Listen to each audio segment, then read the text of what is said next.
Dear student, I am Aditya Chakraborty, lecturer in electrical engineering of Sri Ramakrishna Institute of Science and Technology. Today, I am going to discuss about the part 4 lecture of hydrostatics and pumps.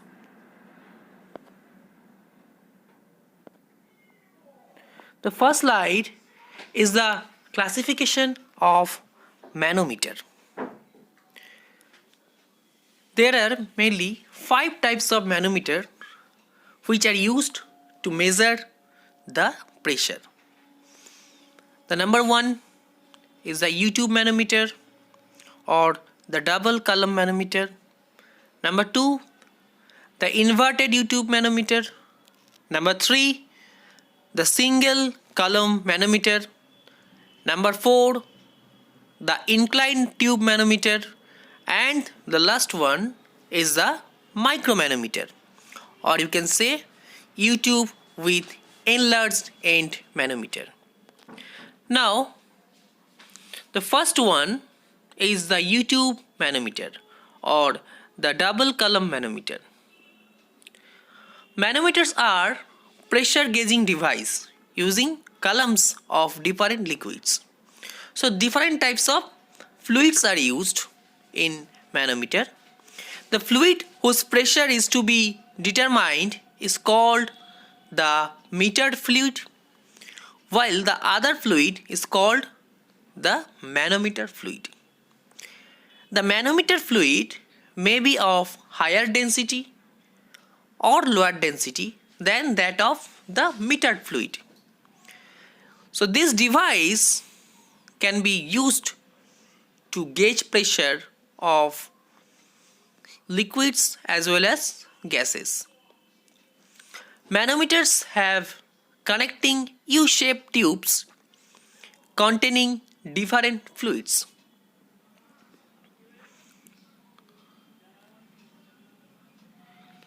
In a manometer, when one limb of the device is open to the atmosphere, it records the pressure of the source connected to the other limb.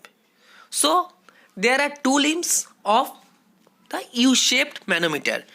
Okay, when both the limbs are connected to pressure source, the manometer records the difference of pressure between the two pressure source. That means the two liquids pressure. Accordingly, these manometers are called simple manometer and differential manometer. The pressure of a fluid in a pipe may be measured by using a glass of U-tube containing a heavier liquid which does not mix with the fluid in the pipe. Suppose the pipe contains water and mercury is used as the measuring liquid. Let the level EF, that is in the next slide, the image is in the next slide. So in that image you can see the level, that is EF, corresponding to the surface of contact of the two liquids, and let X be the center of the pipe. So here you can see a manometer, here it is, and that is the X, and this is the U-tube, that is the U-tube, and this is the mercury, and this is the water. Okay, so there are two types of liquids are used. One is liquid metal, that is mercury, and another is water, and density of the mercury is very higher than the water, and that is the P, the pressure intensity at X, Y1, the height of the X above EF. So EF is the level, okay, so Y1 is the height of the X above EF, Y2 is the height of the free mercury surface above EF. So that is the Y2, free mercury surface above this plane, that is EF, equals to the difference of mercury level. So pressure at E equals to pressure at F. So expressing pressure heads in terms of water column, that is Px by W plus Y1 equals to S into Y2. And what is S? S is nothing but the specific gravity of the mercury. So Px by W equals to SY2 minus Y1. In general, the pressure head at X in term to the column of liquid in the pipe is equals to Ps by W, that is equals to SY2 minus Y1, and where S is the specific gravity of the measuring fluid with respect to the fluid in the pipe.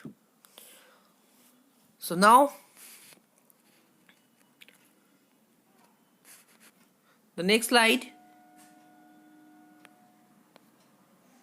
is the inverted U-tube manometer. Here you can see the U-tube is inverted. It is just opposite like the U-tube manometer. Okay, that is the inverted U-tube. Sometimes a lighter liquid is used in a manometer. In such a case, an inverted manometer is used. So when a lighter liquid, then the U-tube manometer is used. At that type of manometer, the inverted manometer or inverted type of construction is used. Here pipe A and B contains the liquid of specific gravity SA and SB. So here you can see that is the pipe A and that is the pipe B. That is A pipe, that is B pipe, and the liquid containing, that is A liquid, that is B liquid. The specific gravity of A is SA and the specific gravity of B, that is SB. The inverted manometer contains a liquid of specific gravity S. So that is the specific gravity of the liquid which is placed at the inverted U-tube. In such an arrangement, even for small differences of pressure between A and B, large deflection of the manometer liquid will occurs. Hence, the measurement can be made accurately. Okay, by the difference of the pressure due to the difference of the specific gravity of the liquids, which are used in inverted U-tube manometer.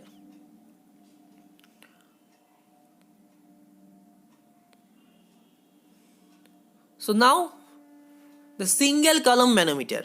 The single column manometer shown in the figure in the next slide, which is in the next slide, it is a modified form of the ordinary U-tube manometer. This manometer also has two limbs as like the U-tube manometer, one of which is made very large in area compared to the other. So the diameter and the area of both of these tubes are not same. The area of the larger limb is called the basin, may be made 100 times of the area of the other limb. The manometer contains a heavy liquid like mercury, and the pipe in which the pressure is to be determined is concerned is connected to the larger limb. So the limb which area is 100 times greater than the other limb, that means the larger limb.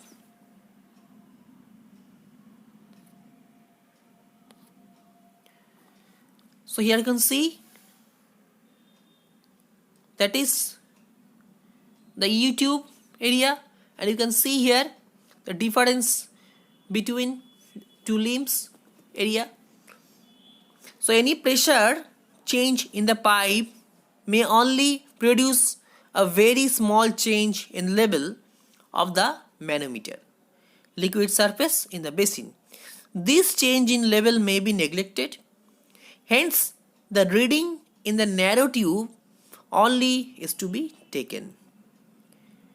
Since there is no need to take any reading corresponding to the liquid surface in the basin, it need not be made transparent. Usually it is made of iron.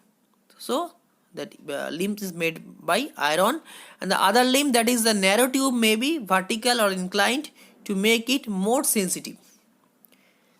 Let you can see here is the x-axis, this x and this x.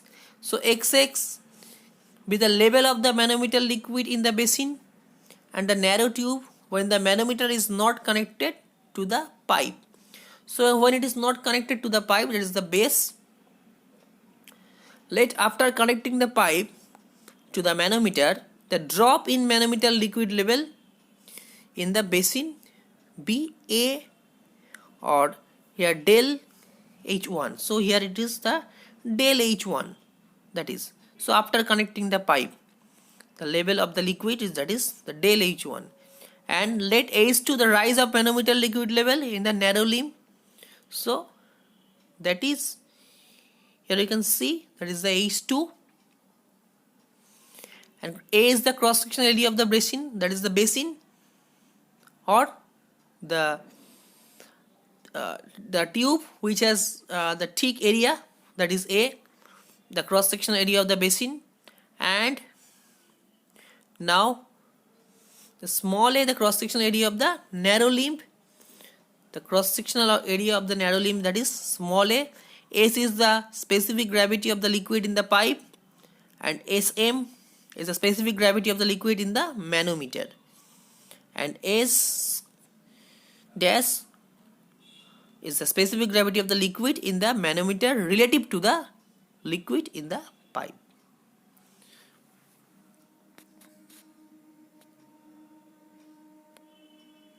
Now the next slide is the inclined tube manometer.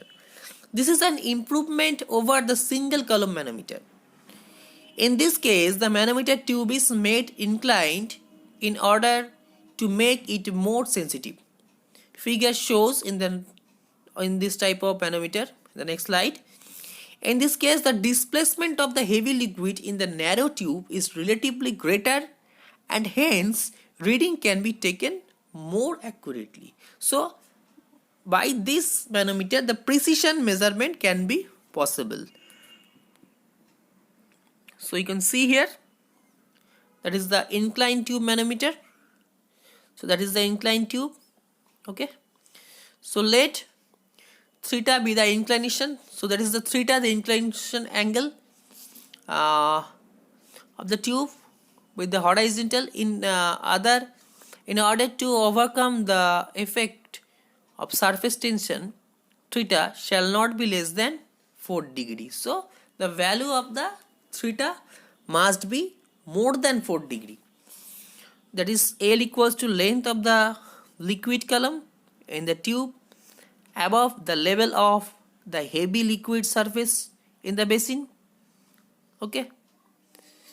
And H2 is the height of the liquid surface in the tube above the level of the heavy liquid surface in the basin, that is A. And H2 is the L into sin theta. So that is the L, the length of the liquid column in the tube above the level of the heavy liquid surface in the basin. Okay. And H2, that means that is H2 equals to L into sin theta, that is sin axis, so it is sin theta. Okay. The pressure head in the pipe A, as in previous case, we know that PA by W equals to S dash H2 minus H1, that is here H2 means S dash L sin theta minus H1. So where S dash is the specific gravity of the heavy liquid by the specific gravity of the liquid in the pipe. Okay. So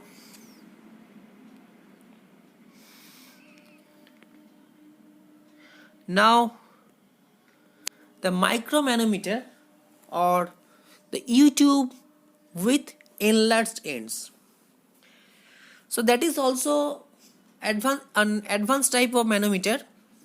In order to increase the sensitivity of the U-tube gauge, these enlarged ends are provided as shown in the figure.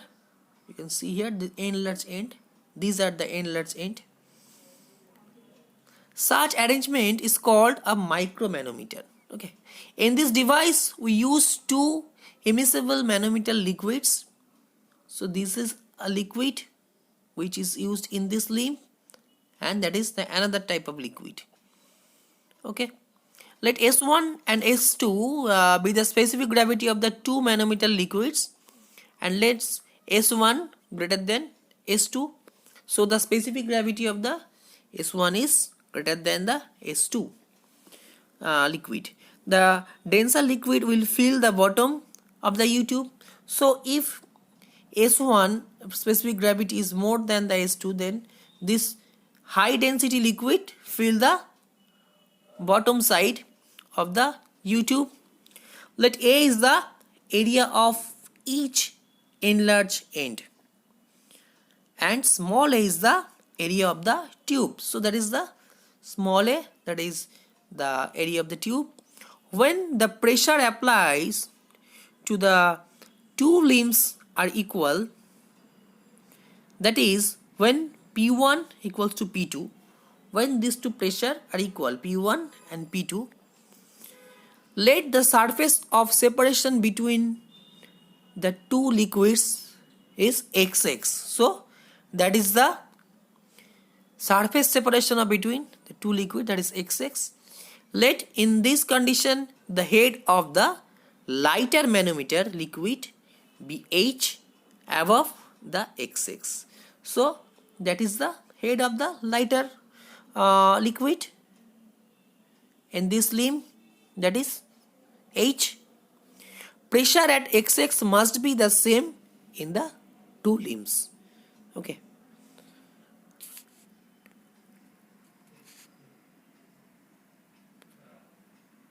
That's all for today. Thank you.